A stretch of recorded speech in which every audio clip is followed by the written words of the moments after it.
ज्ञान प्रकाश खंड 7 से परमाराध्य संत सदगुरु महाराज का प्रवचन। शीर्षक है संत मत में ईश्वर की प्रधानता। बंदो गुरुपद कंज कृपा सिंधु नर रूप हरि महामोहतम पुण्य जास वचन नबी करनी कर।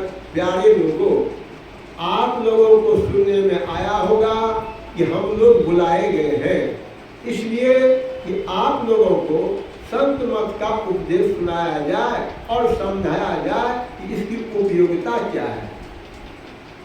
संत मत नया मत नहीं है। संत कब से हैं? संसार में जब से पहले ज्ञान उत्पन्न हुआ, बड़े बड़े ऋषि थे जिन्होंने वेद मंत्रों को प्रकट किया। प्राचीन काल को सतयुग कहते हैं। उस समय आपस में वे लोग कैसे बोलते थे मालूम नहीं। हो सकता है जैसी वेद में भाषा है उसी में बोलते होंगे। वह समय बहुत दिन हुए चला गया। उसके बाद त्रेता युग हुआ। त्रेता युग में भगवान श्री राम का अवतार हुआ। यह अवतार किनका हुआ? विष्णु भगवान का। उस समय कुछ ऐसे लोग थे जो निशाचर थे। रात में घूम घूम कर मनुष्यों को, पशुओं को कच्चे खाते थे। उनका दमन करने के लिए, उन्हें हटाने के लिए, नेस्त नाबूद करने के लिए भगवान श्री राम का अवतार हुआ। कहाँ हुआ? अयोध्या जी में, जहाँ राजा दशरथ राज करते थे। वे 4 रूपों में अवतरित हुए: श्री राम, लक्ष्मण, भरत और शत्रुघ्न। श्री राम ने जंगल का रास्ता लिया, इसका कारण हुआ और उससे संसार का हित हुआ। भगवान श्री राम ने निशाचरों का दमन किया। निशाचरों में बड़े थे रावण, जो लंका में रहते थे। रावण के छोटे भाई विभीषण में भक्ति थी, उससे संसार को हानि नहीं होती थी। कहते हैं कि लंका सोने की थी। लंका को सिंघल द्वीप या सिलोन भी कहते हैं, जो भारत के दक्षिण किनारे लगभग 4000 कोस की दूरी में है। तब समयानुसार घटबढ़ भी होती है। इस 4000 में घटना बढ़ना हो तो कोई असंभव नहीं। श्री राम ने रावण को मारकर विभीषण को राज दिया। सोने की लंका समुद्र में चली गई, मिट्टी की लंका अभी है। मेरे कहने का मतलब यह है कि विकराल समय भी बहुत पूर्व था। उसके दमन के लिए ईश्वर की ओर से अवतारी पुरुष आए थे, जो निशाचर नर के रूप में बच गए। भगवान श्री कृष्ण ने उनका दमन द्वापर युग में किया और करवाया। व्यास देव जी का लिखित महाभारत श्रीमद् भागवत है, जो संस्कृत में है।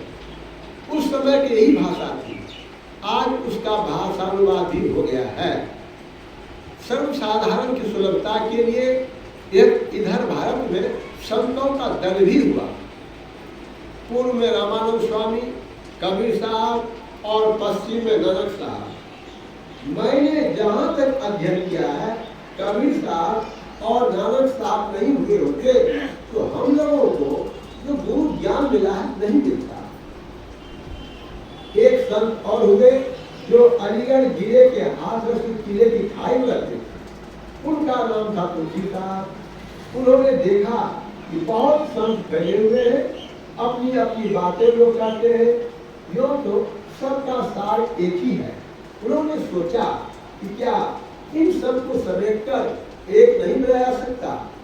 इसलिए उन्होंने सबको समेटकर उसका नाम संत मत रखा। हम लोगों को किसी मत से ईर्ष्या या घृणा नहीं है। संत मत में ईश्वर की प्रधानता है। ईश्वर स्वरूप के वर्णन का पाठ हम लोग पहले कर चुके हैं। इस ईश्वर का स्वरूप क्या है? गोस्वामी तुलसीदास ने लिखा है, एक अनी अरूप अनामा अज सच्चिदानंद परधामा।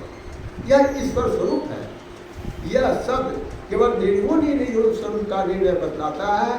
तो सगुण रूप के लिए दास रचि राम को सब गुणों से मंडित कर दिया। ऐसा कि राम काम सतकोटि सुभगतन, दुर्गा कोटि अमित अरिमर्दन, सकल कोटि सत सरिस विलासा, नव सत कोटि अमित अवकाशा।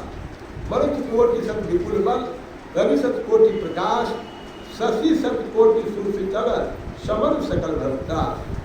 काल कोटि सत सरिस अति, दुस्तर दुर्दुरंत, काम धूम केतु सत कोटि सम, दुराधर भगवंत। प्रभु अगाध सत कोटि पताला, समन कोटि सत सरिस कराला, तीरथ अमित कोटि सत पावन, नाम अखिल अगर पूर्ण सावन। हिमगिरि कोटि अचल रघुवीरा, सिंधु कोटि सत सम गंभीरा, काम धेनु सत कोटि समाना, सकल काम लायक भगवान। सारद कोटि अमित चतुराई, विधि सत कोटि सृष्टि बनाई, विष्णु कोटि सत पालन करता, रुद्र कोटि सत सम संघर्ता, धरत कोटि सत सम धनवाना, माया कोटि प्रपंच निधान। हार धर्म सत कोटि अहिंसा, निर्मधि निरुपम प्रभु निर्देशा। यह सब कहते करते अंत में कहा, निरुपम उपमा आन राम समान राम निगम के, जिन कोटि सत खद्योत सम रवि कहत अति ललिता। अर्थात इनकी उपमा उनके सामने बहुत तुच्छ है।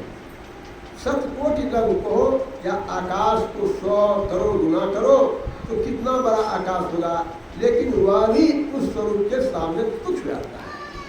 तभी कहा जाता है एक अनि अरूप अनामा असिदानु प्रधान। मनुष्य को चाहिए अपने शरीर को सफल बनावे इस परमात्मा स्वरूप की भक्ति करके। मूल चीज है सत्संग, जप और ध्यान। गुरु जिस मंत्र को बता दे उसका जप। वैदिक मंत्र जो गायत्री है उसका पहला अक्षर ओम है। यह मंत्र सबसे बड़ा है और इसका उच्चारण के सब स्थानों को भरकर होता है। ऐसा दूसरा कोई शब्द नहीं है। उच्चारण का स्थान नाभि है, हृदय है, कंठ है और मुख है। नाभि के अंदर का शब्द, जहाँ से शब्द करने के लिए शक्ति चलती है, उसको परा कहते हैं। हृदय की वाणी को बसंती कहते हैं, कंठ की वाणी को मध्यमा और मुख की वाणी को बैठी कहते हैं। हरे राम कृष्ण आदि भी मंत्र है तंत्र में और छोटे छोटे मंत्र हैं। हमारे देश के ज्ञान में सबसे बढ़कर दुख और सबसे बढ़कर सुख क्या है? आवागमन से बढ़कर कोई दुख नहीं। संसार में आना और जाना नहीं होता, दुख क्यों होता? इसी की निवृत्ति हो जाए, इसके लिए ईश्वर का भजन है। शुरू में बाहर में सत्संग है और पीछे जप करो और ध्यान करो। गीता का 6ठा अध्याय केवल ध्यान योग है। प्राणायाम भी है, लेकिन भगवान ने इस पर जोर नहीं दिया। उसका कोई अध्याय भी गीता में नहीं है। ज्ञान जो की शिक्षा दीक्षा गुरु से लेनी चाहिए। गुरु कौन है इस बात को शिष्य नहीं जान सकता। यदि शिष्य जान ही जाए तो गुरु करे क्या हो सकता है? इतना जरूर हो, गुरु हमसे विशेष है। वे भी साधना करते हैं और बाहर में सत्संग और ध्यान, चाहे राम के रूप का, चाहे देवी के रूप का, चाहे अपने गुरु रूप का, जिसको जो मन भावे उस रूप का ध्यान करो। फिर बारीक ध्यान है जिसको बिंदु ध्यान कहते हैं। बिंदु उसको कहते हैं जिसका स्थान है, परिमाण नहीं। इसको देखा है, इसको जोगी दृष्टि से देखते हैं। यह अंतर में चलने के लिए पहली सीढ़ी है। कहाँ ध्यान होना चाहिए? भगवान श्री कृष्ण ने बताया, दिशाओं का देखना छोड़कर देखो, यहाँ से चलो। संसार में दो ही बातें हैं, इन दोनों से ही काम चलते हैं, देखने का और सुनने का। बिना देखे अक्षर ज्ञान नहीं होगा और कुछ बुरा नहीं जाए तो फिर क्या जाने। देखने के जो को दृष्टि योग और सुनने के जो को संयोग अनुसंधान करते हैं। इसके लिए परहेजगारी करो।